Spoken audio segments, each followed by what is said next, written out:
in a situation, you can recognize whether or not a situation is wrong or right. So I thought that was really, really, thank you, important. I love that. And then her family, this is so important of how we raise our children, because they talked a little bit about her background. Her father was very progressive. Because women were not allowed to be educated, he hired a tutor to come to their home to make sure his girls were educated.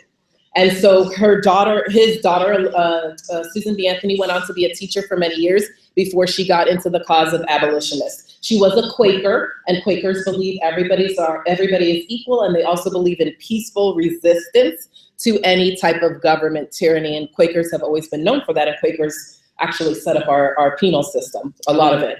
And so, I know we're gonna go quick. Susan B. Anthony and Elizabeth Cady Stanton, who you're gonna hear about in a minute, founded the National Women's Suffrage Association. They published weekly newsletters. They had such a great synergy because they worked together. They had kind of separate but equal strengths. And so they had a great synergy, worked together, and that allowed them to have a national platform.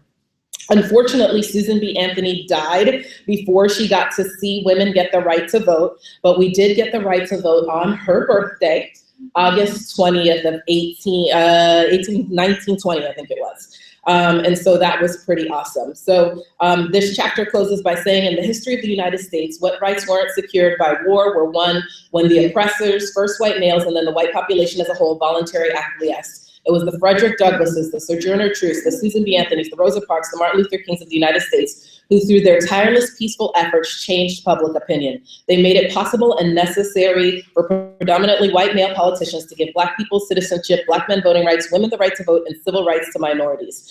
And she is quoted as saying, "The secret of all my work is that when there is something to do, I do it." What a concept, right? So I love that for us, right? That's the secret.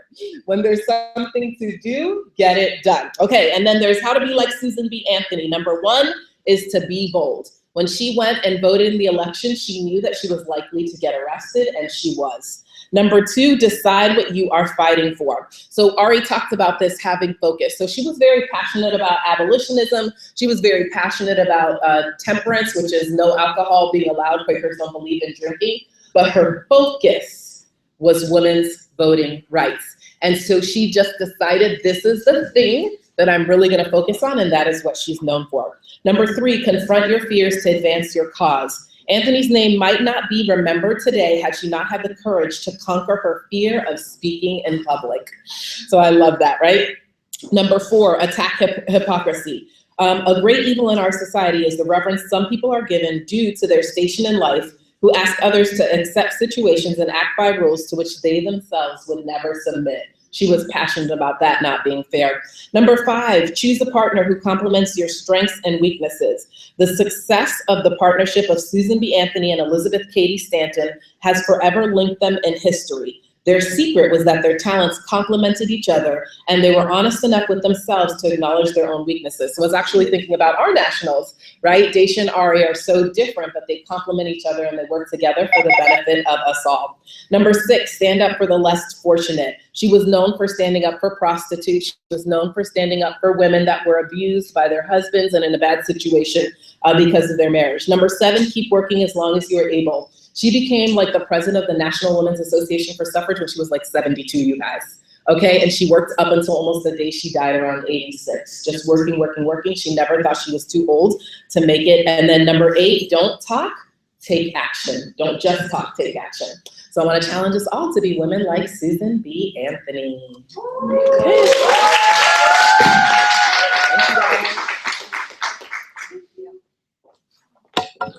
And that movie just was out in the movie theaters about her story about the women's suffrage movement, which is so powerful, absolutely so powerful. You guys, it's been less than 100 years since we've been able to vote. Register that. Isn't that crazy? It totally is. And so sometimes we think we can't be a difference maker, but it's been less than 100 years. 100 years ago, it was totally, totally different. All right, and next up we have Romy PR on Susan B's BFF, Elizabeth Cady Stanton on Focus. And I thought this was such a great topic for Romy to talk about. Oh, thanks. Yes. Very focused little person. All right, so Elizabeth Cady Stanton, I have to tell you, I never had heard of her before reading this book. And it's funny because this chapter talks a lot about why she's relatively unknown when it comes to women's suffrage. So as Farah mentioned, Elizabeth and Susan B. Anthony were extremely dear friends, and they worked together very closely on the same cause. The opening quote of her chapter is actually written by Susan B. Anthony, and it's, and Susan says of Elizabeth, Elizabeth Cady Stanton is the greatest woman of our age. She is a philosopher, statesman, and a prophet. She is wonderfully gifted, more gifted than any person I ever knew, man or woman. And had she possessed the privileges of a man, her fame would have been worldwide, and she would have been the greatest person of her time. So Elizabeth Cady Stanton was one of the driving forces behind the movement for women's rights, and really what drove her was she says, she quoted her, so it says her friend Ralph Waldo Emerson, like wouldn't that be cool to have a friend like, right, like Ralph Waldo Emerson. She quoted him, she says that what drove her was a healthy discontent is the first step to progress. And I think one of the directors gave that as a tip today. It's like having a healthy discontent. So Linda Tupin always says, you'll change when the pain of change is lesser than the pain of staying the same. So do you have a healthy discontent with the position that you're in right now? So that was really eye-opening. She was born into just a world where, exactly how Susan B. Anthony said, just women were completely unequal as human beings to men. And so one of the things that really shaped her vision early on is an encounter that she had with a very significant person in the movement for abolitionists. So I'll just read it to you because I thought the way that they framed it was really cool. So she visited Gerrit Smith's home in Peterborough, New York, which served as a station on the Underground Railroad, which helped runaway slaves complete their escape to Canada. During a visit there, Elizabeth, her other sisters, and her cousins, after being sworn to secrecy by Gerrit, were taken up to the mansion's third story to meet a special guest, a runaway slave named Harriet. Harriet, Stanton recalled Gerrit saying, I have brought all my young cousins to see you. I want you to make good abolitionists of them by telling them the history of your life. What have you seen and suffered in slavery? So as a young woman, she got like a one-on-one time with Harriet Tubman, which I thought was super cool. And that really drove her vision and her passion for the movement, for what became her life cause, which was to help women earn the right to vote. She had some help along the way, partnering with Susan B. Anthony, and then she also married a man who was very much in her corner to fight for women's rights. And well, what I found that was really funny, she said that after convincing the clergyman that being married on a Friday wouldn't bring them bad luck, because the clergyman did not want to allow them to be married on a Friday. So she goes, it's okay, we're gonna get married on a Friday. I could just see, like, it's like an Ari moment, like, no, it's okay, we're gonna do it on a Friday, right? She further requested that the clergyman omit the word obey from the wedding vows. She wanted to stay true to her convictions. She said, I obstinately refused to obey one with whom I was supposed to be entering into an equal relation. Yeah, so that was funny. She said, and the book says, Stanton didn't have to sell her husband on rewarding the marriage vows because he was an advocate for women's rights as well. And their marriage lasted for over 46 years. So I thought that was really, really awesome, because sometimes we think of, like all these like go you, power females as like being very like lone wolf, but she actually believed a lot in her marriage and her partnership. So the biggest thing that I wanted to highlight about her was, I couldn't believe that such a significant historic figure wasn't more well known, and the chapter talks about why that is. So it says here, well-educated and widely read, she had, just listen to the description of her, she had keen intelligence, a trained mind, and an ability to argue persuasively in writing and speaking. Her personality was magnetic. In conversation and correspondence, she was witty and opinionated. In person, she was funny, feisty, and engaging. Her most remarkable trait was her self-confidence. It gave her the courage to take controversial stands without hesitation. Like, why wouldn't a woman like that be more recognized? And then it says, in fact, according to Elizabeth Griffin, this was another big player in this field. According to Elizabeth Griffin, those controversial stands cost Stanton her true place in the history of women's rights movements. So part of the chapter says that that Elizabeth Cady Stanton made the Thunderbolts, and Susan B. Anthony fired them. So that they played on each other's strengths, which is that she was kind of like Pinky and the Brain, you know, like she was the brains behind the operation, and then Susan B. Anthony fired them because Susan B. Anthony had a much more political demeanor. Is why she was more of the figurehead in the movement for women's rights, and why Elizabeth Cady Stanton was more like the focus behind it. And that's why I think they gave her the chapter on focus. She was extremely focused on the meat and potatoes behind the movement, not so much getting the spotlight, even though she rightfully deserved it for sure. And then it says how to be like Elizabeth Cady Stanton. Number 1, develop a social conscience. Stanton's road to becoming an activist began when she first became an abolitionist. So I think that speaks to just taking the first step. You know, we have to take that first step. Like, you can't see yourself at the next level until we always say the preparation precedes the position, right? Take the first step. Number 2, learn from others. Learning about the evils of slavery from Harriet was but one example of Stanton's lifelong discipline of learning from others. She said, I was ambitious to absorb all the wisdom I could.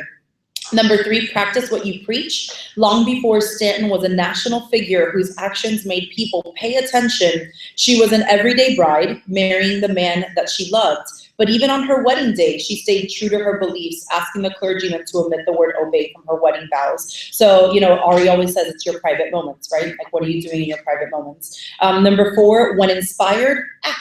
When inspired, act. Stanton was frustrated by the lack of rights women had. The first women's rights convention came out of that, and thus the start of women's rights movement. Stanton wrote, my experiences at the World's Anti-Slavery Convention, all I had read of the legal status of women and the oppression I saw everywhere swept across my soul. Number 5, be persistent and work hard. With persistence and hard work, even the seemingly impossible is attainable.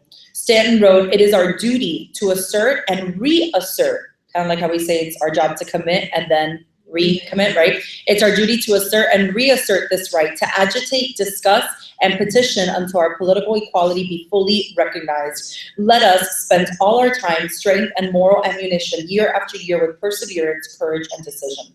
Number 6, accept no limitations. Even if you can't do everything you want to do because of family or work, do what you can. She was a mother of 7, by the way. She did all this being a mother of 7. I know, that's like nuts, crazy, yeah. And one of the things that you know, talk about putting your family first, one of the things that she sacrificed during her career was her inability to travel. She couldn't travel as much as she wanted to. So a lot of things Susan B. Anthony went to, and she created the Thunderbolts, passed them on to her, she fired them off because she was at home with her husband and her 7 kids. 7 kids.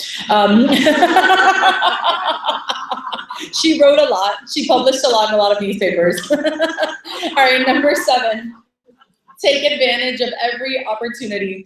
When you're fighting for a national issue or just trying to improve your life, be aware of the opportunities that come your way and take advantage of them.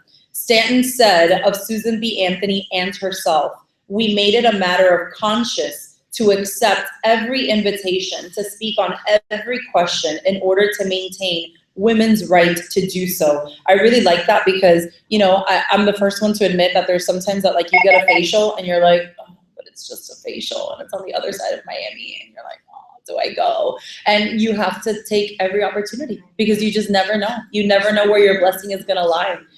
So they took it so dear to heart because if they did not accept the invitation, what was at risk was not their reputation, but the right of women to do so forever, for the rest of history. So I think that was really eye-opening.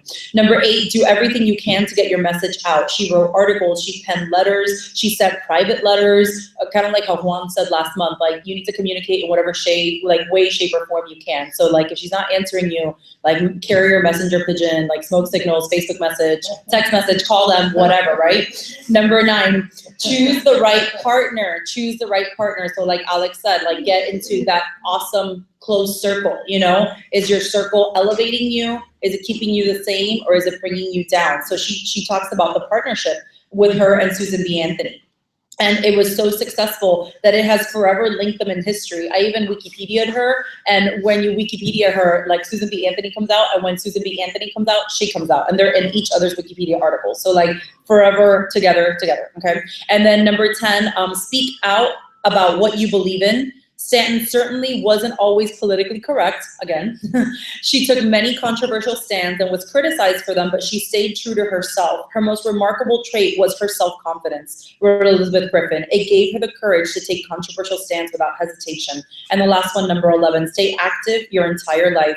Stanton said, I am always busy, which is perhaps the chief reason why I am always well. I thought that was really cool. And that's Elizabeth Cady Stanton. Thank you. I love that. You gotta have your power partners in life, right?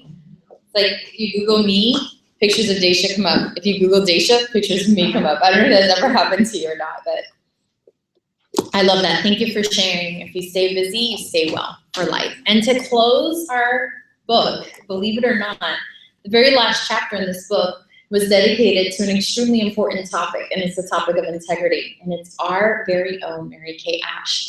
I was in Mary Kay when this book came out, and they announced it at Leadership, and the company said, to our surprise, a book just came out called How to Be Like Women of Influence, featuring 20 greats like Mother Teresa, Oprah Winfrey, Susan B. Anthony, and Mary Kay Ash is in it. And the crowd, I mean, like all of the directors lost their mind. We were like, and what we were most proud of was what her chapter was on, and that is integrity, okay? Because integrity is really almost against our sin nature. And so to have integrity in every aspect of your life is not an easy feat. And I think that God gave Mary Kay the perfect life and then the perfect dream company to bring to life and vindicate all the wrong that she saw, right? Mary Kay Ash says that she put a lot of emphasis on how to treat people. How many of you have learned how to treat people by being a Mary Kay? For this reason, the reason for this is simple. The real success of our personal lives and careers can best be measured by the relationships we have with the people most dear to us. Our family, our friends, and our coworkers. I can know everything about a person by how they are with their family, by how they are with their friends, and by how they are with their coworkers. It tells me everything about them, absolutely everything. If we fail in this aspect of our lives, no matter how vast our worldly possessions or how high on the corporate ladder we climb, we will have achieved very little. So Mary Kay Ash, of course, is the founder of our incredible company, Mary Kay Cosmetics, a multi-billion-dollar company that spans the globe and come September in 40 nations. She started with a very simple philosophy of the golden rule. And make me feel important. The golden rule is, of course, to treat other people the way we want to be treated. She is, God bless you, a true rag to riches story. Mary Kay Ash said, a person who lacks compassion is not an admirable leader. It is a mistake to view benevolence as a weakness in business. Real strengths entail being considerate and supportive of people's business. Of people's feelings. So sorry, I said that wrong. Mary Kay Ash, of course, a single mom of 3, rose to prominence in a company called World Gift as a direct sales company, and she was the national training director. She worked with the 1,500 people that were in her sales force. Can you imagine? 1,500 people in her sales force. She traveled around 11 states. And eventually the company would hire a man to assist Ash with her workload. And within the first year, the owner of the company decided to create a position of national sales manager. And he had a candidate in mind, Mary Kay Ash's assistant, at twice her salary. That night I went home and cried my heart out. I would have cried my heart out too. The next day she walked in and she resigned, unemployed. After 25 years in the direct sales industry, she decided to write a book about the perfect company. And after she was done writing it, she thought, wow, wouldn't it be great if somebody made a company like this? And then she did, right? And the idea of Mary Kay was born. She had 3 things. Number 1, she knew that there was not a strong competitor in the skincare market. There was not a strong competitor in the skincare market. Number 2, experience taught her that women sell best when they believe in the product. I want you to put a star next to that one. because I need you to remember this. It is quite possible that you joined Mary Kay before trying the product, but that is not the norm. Nor was it part of the pillar that Mary Kay built this company on. If you want some really strong recruits to follow you, make sure they've been using the product. It is your seal of guarantee. I'm going to tell you why. When someone is already using the product prior to you recruiting them, you never lose. Now, if they were not using the product, you can lose. So it's like, do you want to have a net or do you not want to have a net? So if I'm going to be on a trapeze line, guess what I want below me? A net. I'm going to tell you why I always want the net. If there's anything I hate, and I just posted it on social media this week if you follow me, and I don't ever use the HATE word. Like, you've probably heard me say that 5 times in your life, most. If there's anything I hate is wasting time. I can't stand it. It irritates me. It bothers me. It turns me into a gremlin. It turns me into another person. You want to see me get ugly? Watch me waste time. And so I always walk the trapeze line with a net underneath me. And this is what it looks like. It's an insurance policy. That should you change your mind and do nothing with this kid, guess who you still are in my life? My customer. That is exactly right. I cannot stand recruiting people who are not customers because it is me walking a tightrope without a net. And it may look faster. Like, you think you're going faster, but you're not, because when you fall off that trapeze line, it's a fatal crash. It's a fatal crash. People don't recover from that. Some of you have asked me, Ari, how do you still have the passion that you have after 13 years? Because I rarely lose. Like, I always win. I don't want to use always, like, because my directors informed me that I always talk in absolutes. Like, I always win. No, I lose. Don't get me wrong here. I lose, but I almost always win. Does that make sense? I rarely, if ever, lose because I hate losing, because I hate losing my time. So if I really want you to sell a lot, I'm going to seal that deal and sell to you first. Because when I sell to you, then I'm teaching you how to be a salesperson. Do you all see how that works? It looks slower, but it's not. Does that make sense? You think you're going faster the other way, but you're not, because you're having fatal accidents, and fatal accidents cost you your life. Okay? It's a hard hit to take. Because you're like, gosh, I poured so much time, and I talked to them on the phone, I spent so much time doing orientation, I spent so much time doing this, and they walked away and you have zero contact with them ever again. I can count how few times that's happened in my life, in my Mary Kay career. For these reasons, because there's just a protocol. It's like, if I really want to marry you, I'm going to go out on a few dates with you. I cannot marry you if I don't know you, unless if I have the word insane written on my forehead, right? Right, okay. So this was part 2 of her 3 key advantage. Number 1, there wasn't a strong competitor. Number 2, she knew that women sold best when they believed in the product. And number 3, the product line would generate repeat business, residual income. How many of you are loving residual income, right? Just this last week when I was in Colombia doing a skincare class, this one lady was like, oh, you know, but I could sell this because I sell anything. She had been in direct sales and had several businesses. I said, you know what? You're right. You can. You can sell anything. But you can't sell this with integrity. And she literally said, you're right. I said, I know. I said, if you really want to sell this product because that right now is not the right time for you, you'll take it home today. It's that simple. You really think you want to sell this? Today you're going to take it home. Because she was talking about buying the starter kit to just get the product. I said, no, we don't do that. I literally said no. And so because I have such strong convictions about this, do you know what people want to do? Follow me. They're like, here's a girl who stands up for what she believes in and won't let cheaters in the corner. She doesn't do the cheaty way. And they go, I want to be like her. How is she so convicted? Nobody's watching me. I could have said, yeah, get in here. Come on, come this way. You understand? Like, you can do that. But it catches up to you, right? Mary Kay set this up a certain way. And then I have total pride in knowing, hey, this consultant here who put this guest in front of me, guess what I got her? A basic skincare set sold and a party booked. And a potential team member a few months down the road. Right? I'd rather have a bird in the hand than 2 in the bush. True? True. And this is just her simple plan. We follow it, it works. We follow it, it works. All right, so Mary Kay Ash, she said that she wanted to base her company on the golden rule. What value is professional success if family and personal happiness must be sacrificed? Ash said it's important that we keep sight of what really matters in life, if we lose our families and our faith in the process of developing our careers, we have failed.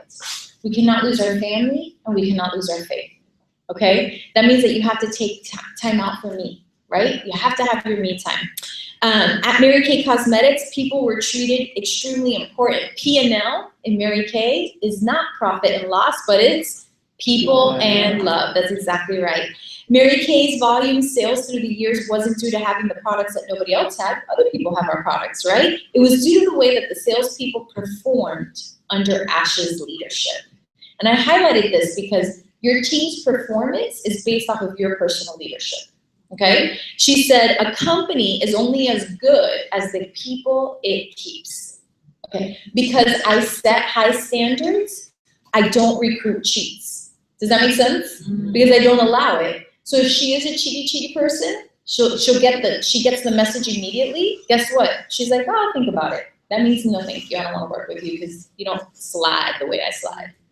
And then if I all of a sudden by setting up this healthy boundary attracted somebody who wasn't even paying attention, she's like, wow, this girl is honest, right? All of a sudden I become a magnet to this higher quality of person simply by sticking to my convictions. This is how Mary Kay started this company. This exact idea of sticking to your convictions because you're not working out of desperation but out of leadership attracts a certain quality of person to you, even a person who wasn't even ever interested in the first place.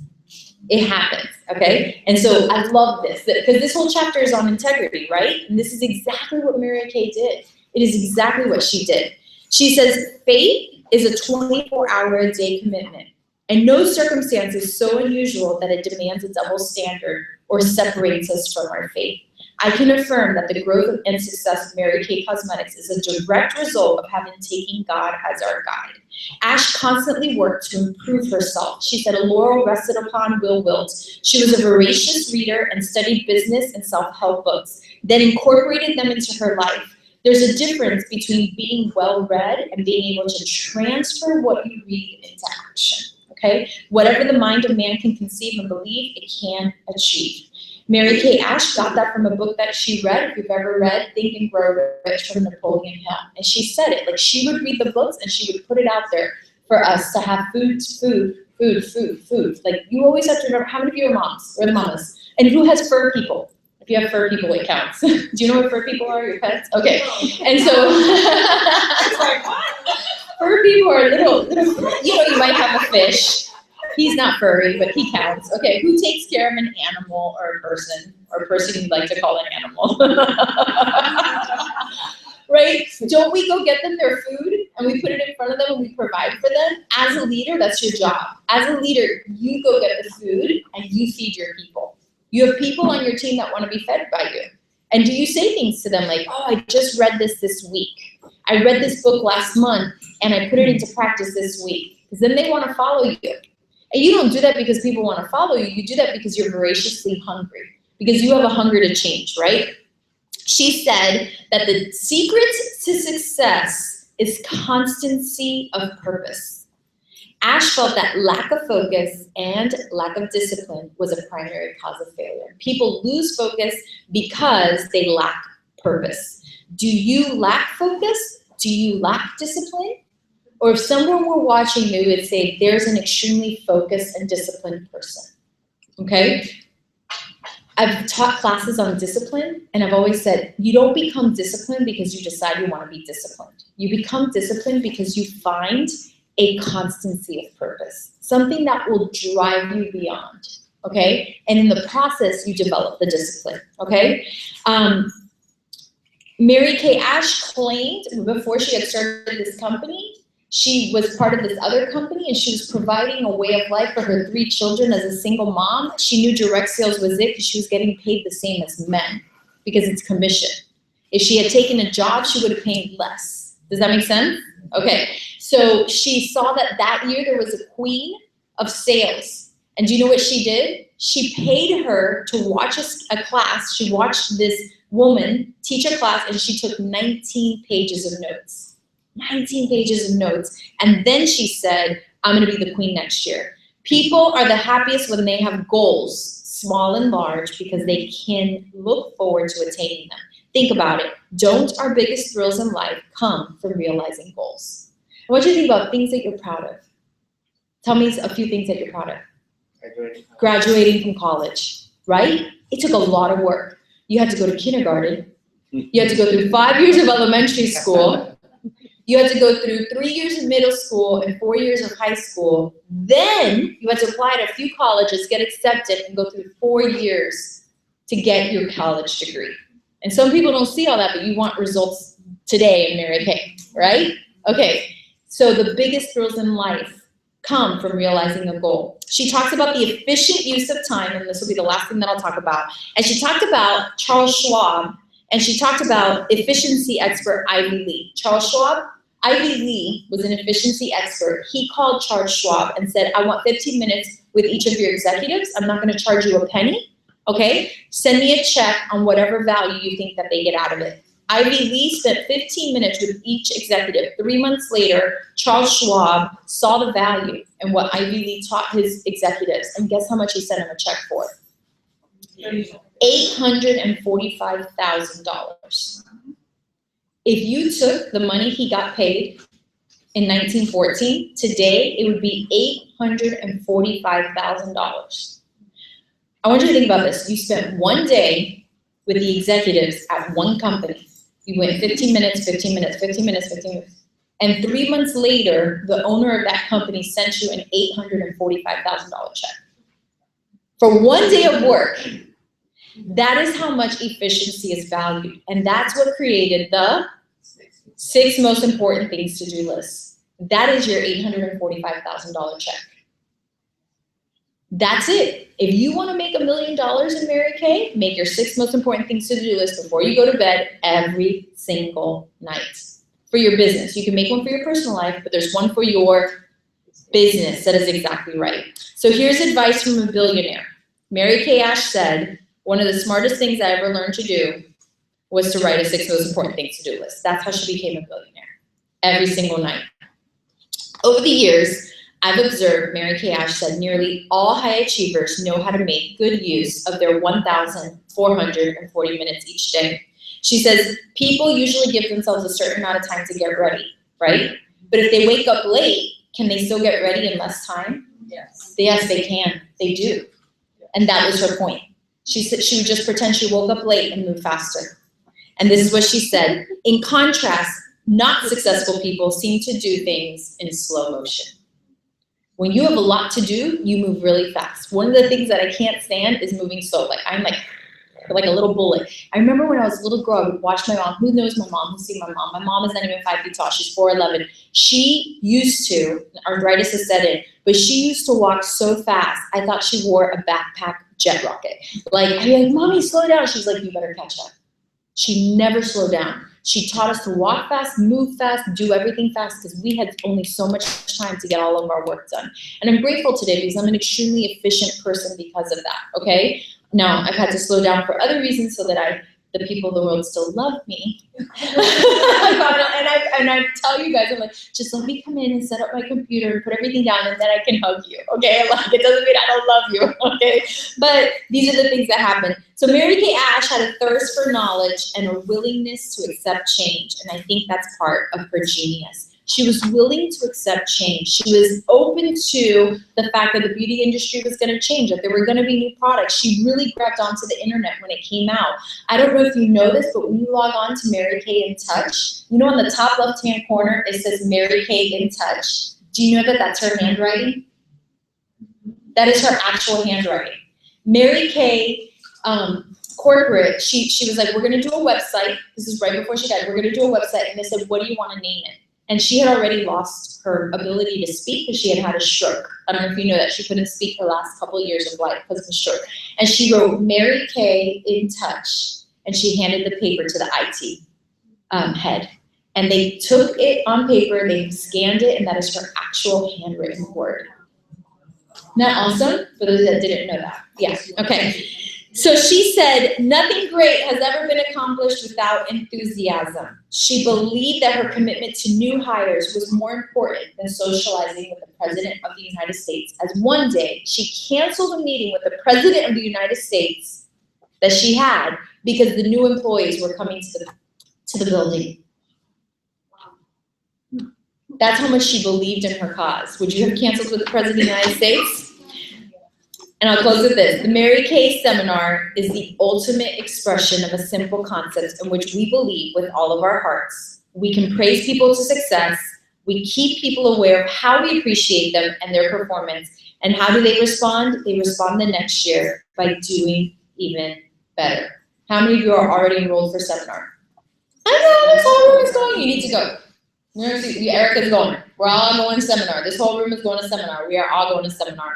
So how do we become more like Mary Kay? We live by the golden rule, right? We define our priorities.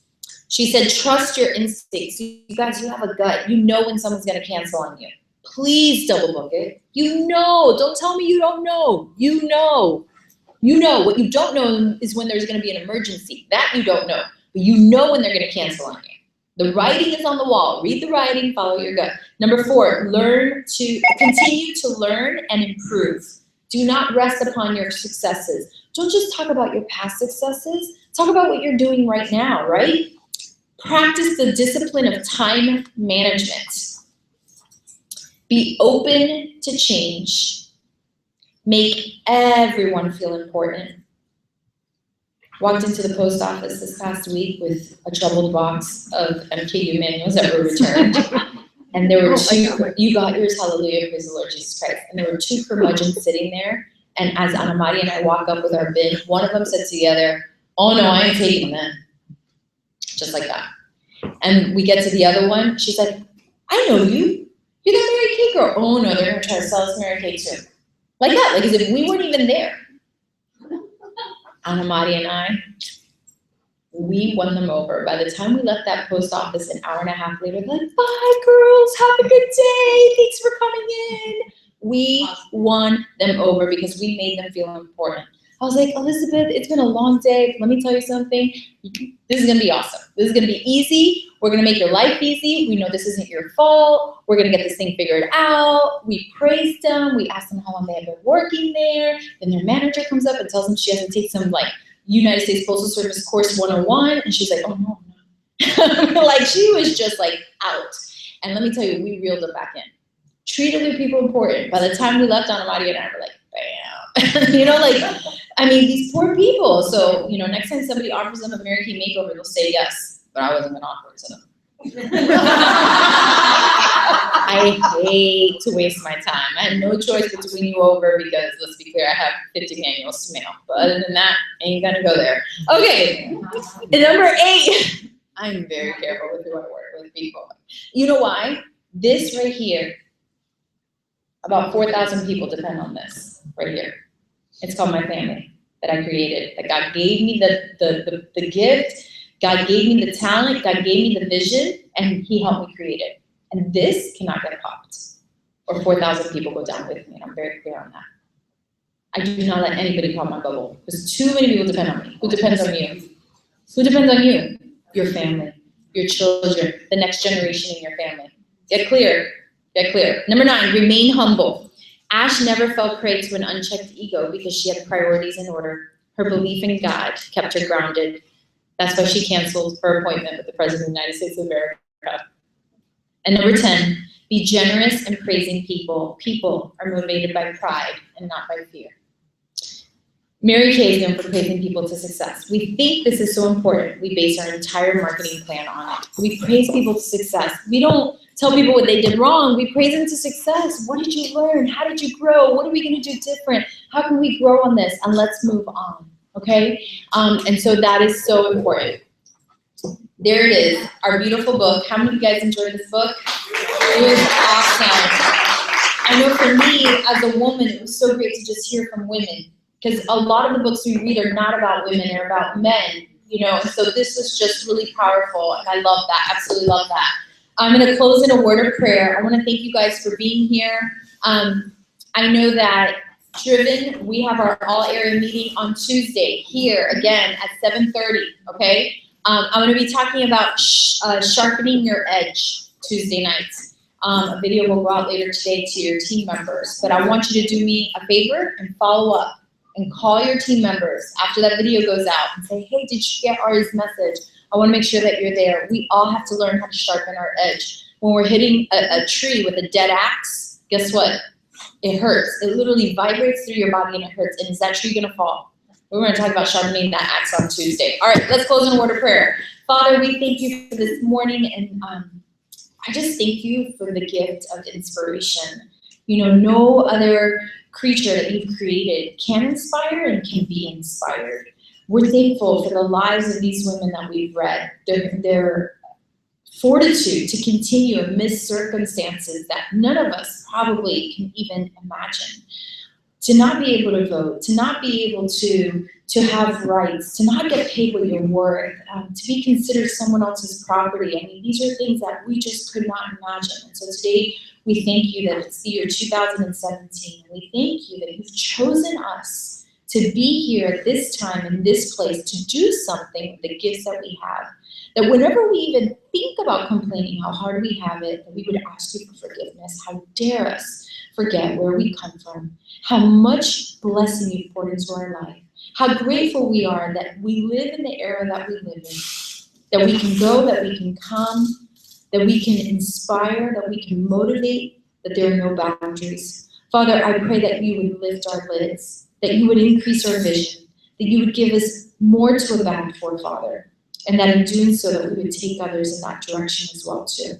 That we would have no room for small thinking, that we would not visit our past, but that we would constantly visit that future, that vision that you've given to us of victories and of winning.